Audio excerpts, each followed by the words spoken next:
제7년에 여호야다가 용기를 내어 백부장 곧 여로함의 아들 아사랴와 여호하난의 아들 이스마엘과 오벳의 아들 아사랴와 아다야의 아들 마아세야와 시그리의 아들 엘리사벳 등과 더불어 언약을 세우매 그들이 유다를 두루 다니며 유다의 모든 고을에서 레위 사람들과 이스라엘 족장들을 모아 예루살렘에 이른지라.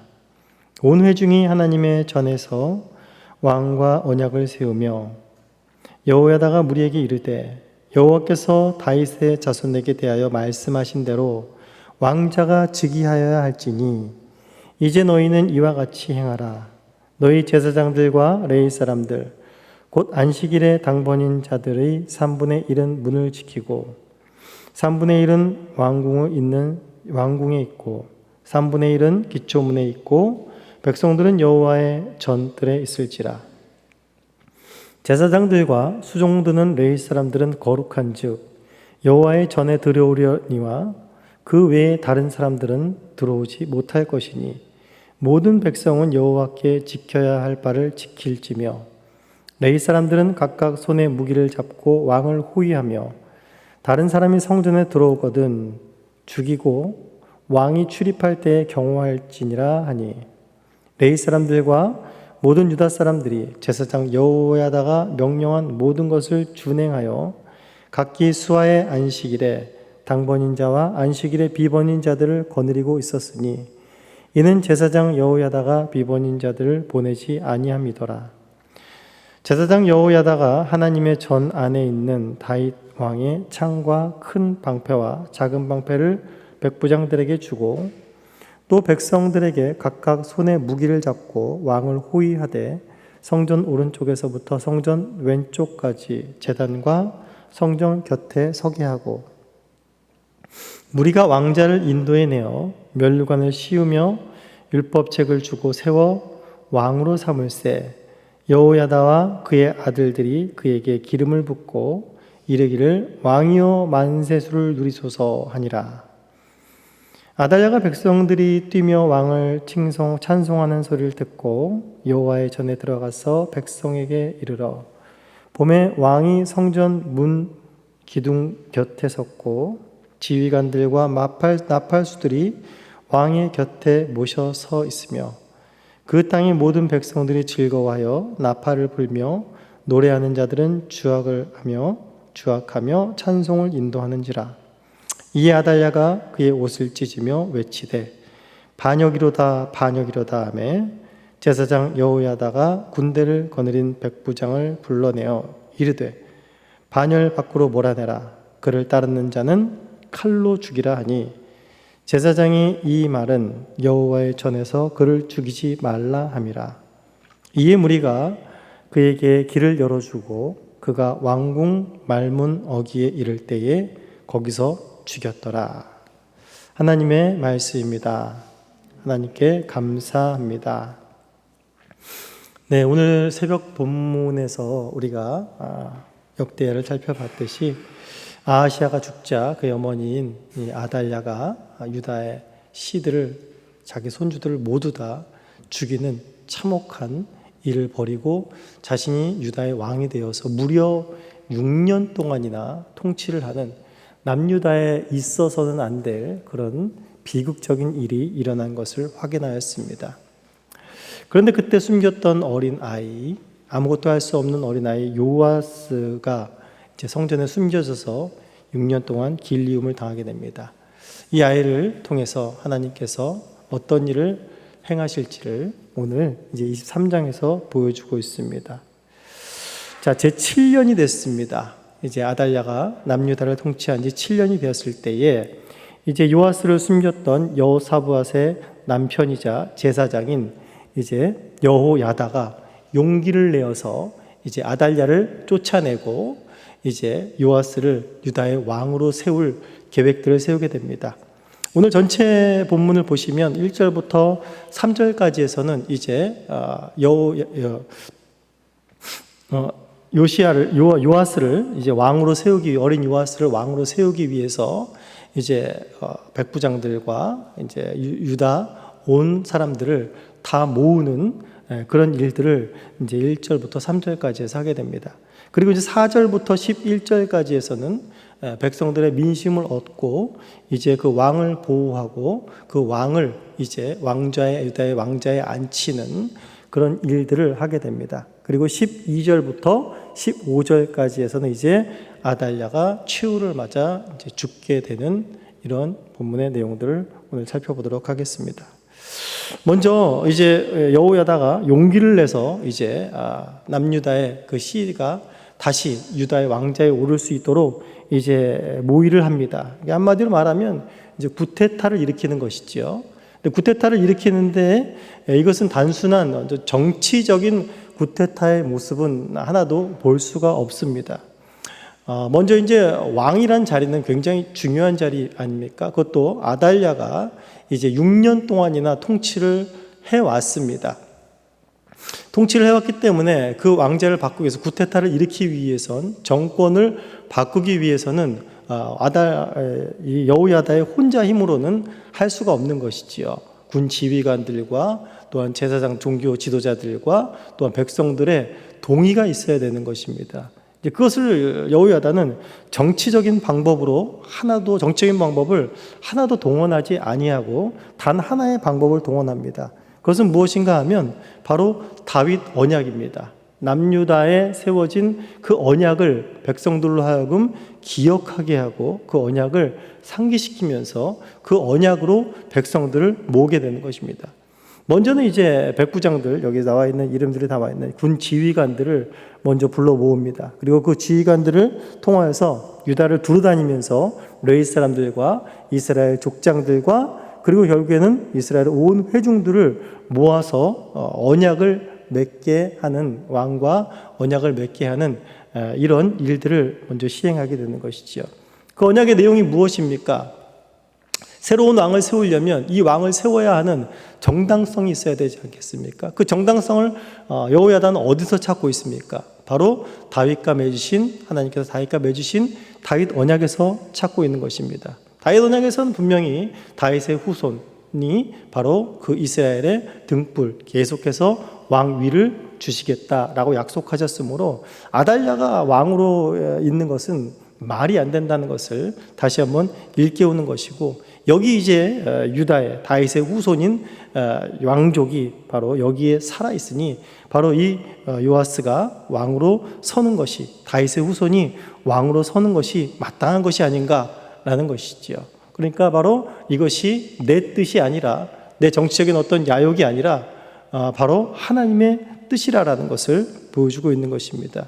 그러면서 하나님의 뜻이 다시금 이 남유다 땅에 세워지기를 간절히 원하는 마음이 있었던 것이지요.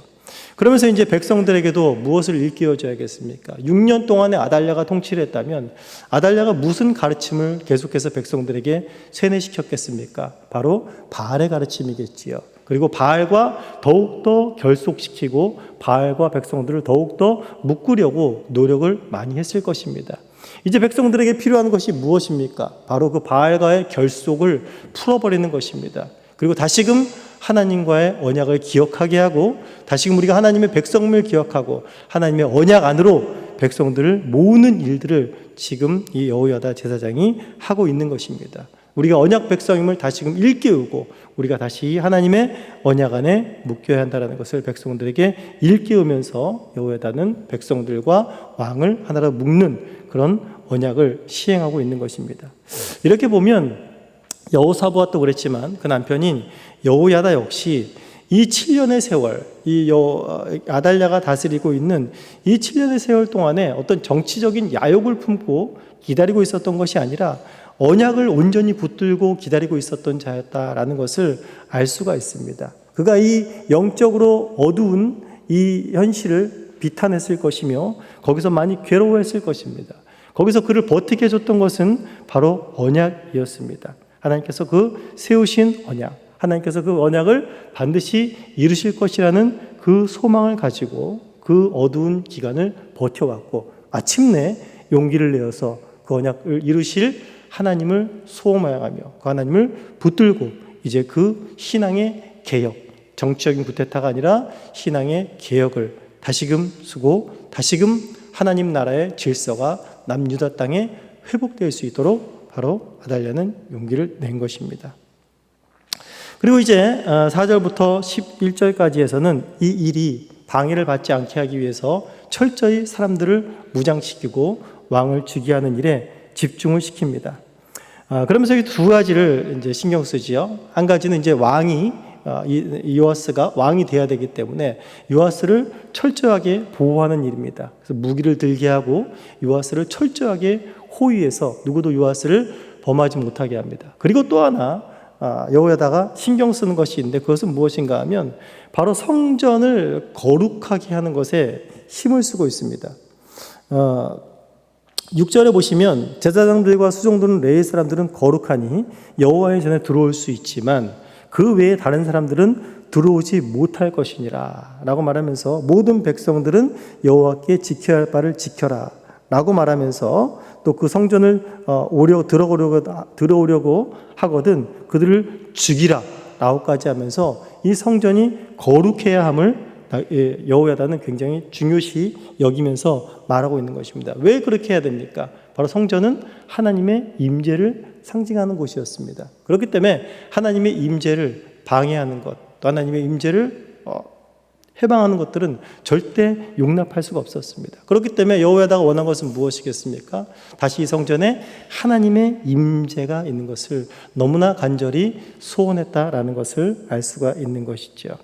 그러면서 결국에 이제 11절에서 왕자를 인도해내서 이제 왕자를 앉히는데 바로 그 하는 행위가 어떤 것입니까? 면류관을 이제 씌우고 율법책을 그에게 주어 왕으로 삼다라고 말하고 있습니다. 신명기 17장에서 왕의 규례에서 마찬가지 왕에게 평생 그 율법을 복사한 것을 옆에 두게 하고 그것을 읽으며 그것을 가르쳐 백성들에 가르치게 하고 그 말씀으로 말미암아 좌로나 우로나 치우치지 않게 하라라는 그 말씀에 따라서 여호야다는 지금 행동하고 있는 것입니다.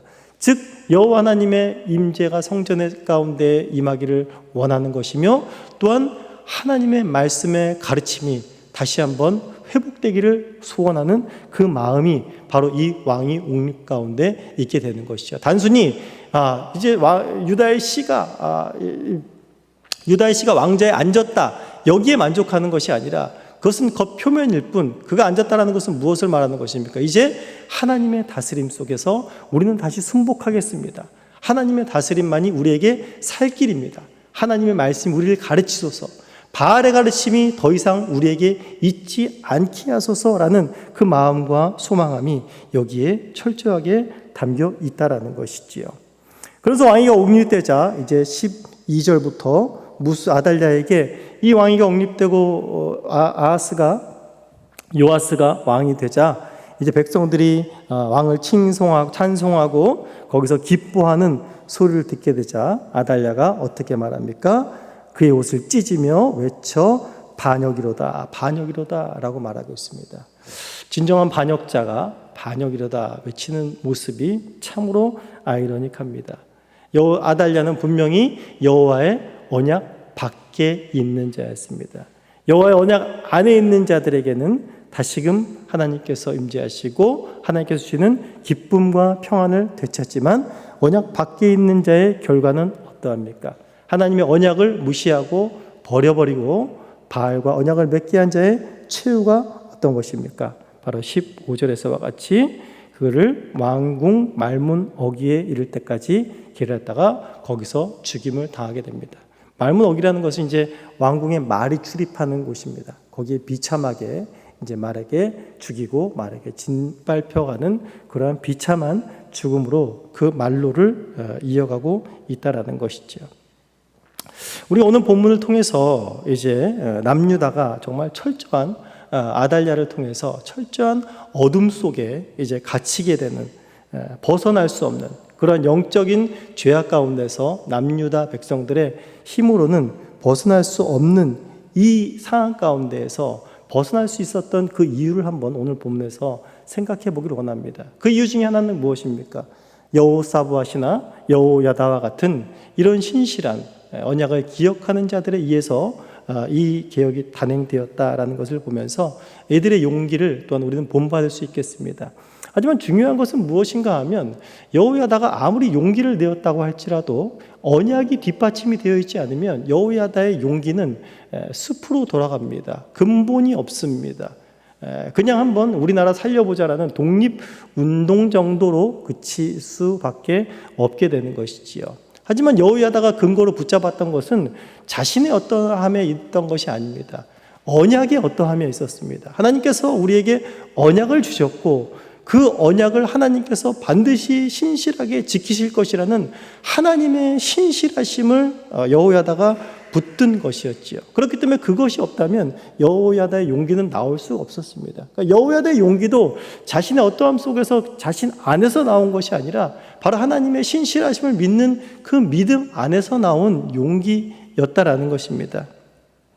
바로 이 하나님의 언약의 신실하심이, 언약을 반드시 이루어 지키심이 바로 남유다의 그 어두움의 흑암에 갇혀있던 백성들을 다시금 구원하고 다시금 그들이 하나님의 말씀과 하나님의 가르침, 하나님의 다스림 가운데 있게 하는 이러한 복 가운데로 다시금 이 나라를 회복케 하는 역사를 일으켰다라는 것입니다. 하나님의 이 신실하심, 하나님의 그 다윗 언약을 지키시는 그 신실하심으로 말미암아 결국에 어떠한 일이 벌어졌습니까? 다윗의 후손인 예수 그리스도께서 이 땅 가운데 오셔서 흑암 가운데 앉아있던 백성들을 어떻게 하였습니까? 바로 하나님의 나라로, 흑암의 나라에서, 어두움의 나라에서, 사탄의 지배 가운데서 하나님의 나라로 옮겨지는 놀라운 역사를 바로 그리스도께서, 다윗의 후손인 유다 자손의 영원한 왕이신 그분께서 영원히 견고하여 흔들리지 아니하는 하나님의 나라를 이루시고 우리에게 바로 그 하나님 나라에서 영원한 하나님의 백성으로 평안과 은혜를 누릴 수 있도록 우리들을 묶으셨다라는 것입니다. 예수 그리스도께서는 폐위될 일이 없습니다. 예수 그리스도께서는 어떠한 위협을 당하여 그 왕권이 위협받을 일도 없습니다. 그분의 왕권은 영원히 견고하십니다. 그렇기 때문에 그분이 다스리는 그 나라의 백성들은 어떠한 위협이 올지라도, 어떠한 환난과 핍박과 곤란이 올지라도 그 안에서 평강을 누릴 수 있고 소망을 누릴 수 있고 위로를 누릴 수가 있는 것입니다. 그것이 바로 우리들 아니겠습니까? 이 교회 아니겠습니까? 그리스도의 오늘도 통치를 바라보시면서 우리가 갖고 있는 어려움과 환난과 곤고함을 주님 앞에 내려놓으시고 오늘도 그 안에서 위로를 받으시고 힘을 얻으시고 다시금 주님의 언약을 붙드시고 살아가시는 저와 교우님들 되시기를 간절히 소원합니다.